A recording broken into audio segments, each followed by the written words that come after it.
Efforts are still underway to rescue those 12 boys and their coach trapped now for 11 days in that flooded cave in Thailand. It is still not clear how they will get out. Joining us now with his thoughts is Cade Courtley. He's a former Navy SEAL and author of the SEAL Survival Guide. Cade, we really appreciate your service. We appreciate your expertise in this. So listen, we keep talking about how the clock is ticking, that time is of the essence. How much time do you think authorities have to figure out how to get these boys out? Well, let's assess this situation that we have right now. We found them. They have food. They have water. They have shelter. There are no major medical issues or injuries. They have communications, and they have medical staff standing by. So given the situation, in my experience, I would consider this relatively stable and non-life-threatening. It's not convenient, but it's stable and non-life-threatening, which means we have the luxury of time.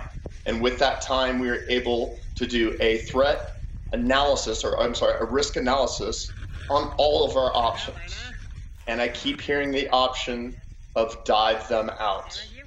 And I think that should be the very last option. Why? Why don't you like that option? Okay, so when I was at SEAL Team 1, I was part of a very special dive unit.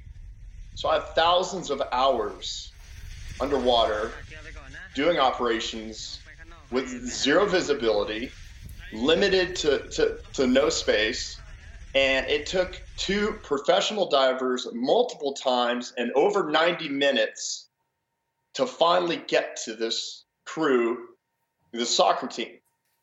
All right? Those were two professional cave divers.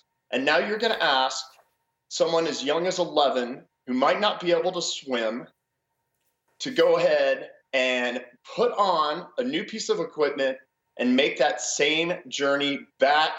That's going to take at least 90 and more likely 2 hours to get back through that situation after the 10 plus days they've endured of exhaustion, fear, this and that. And by the way, you're going to put something on and breathe underwater for the first time and you have a hard time swimming. There are so many ways that can go wrong.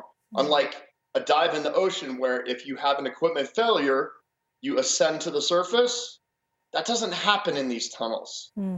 But listen, and it's just asking way too much. Yeah, I appreciate that's a really good perspective that you have, and it's obviously chilling. But the problem is that the weather could turn. I mean, I know you say that the situation is stable, and that's comforting to hear. But it is monsoon season. The weather could change. The weather is predicted to change. And what if the cave starts flooding again?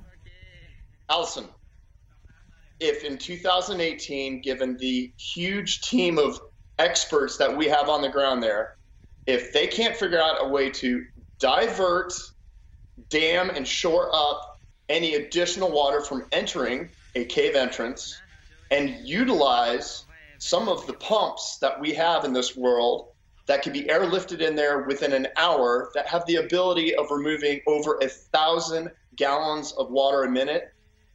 If we can't do that in 2018 and we're saying diving is our best option, that's a problem.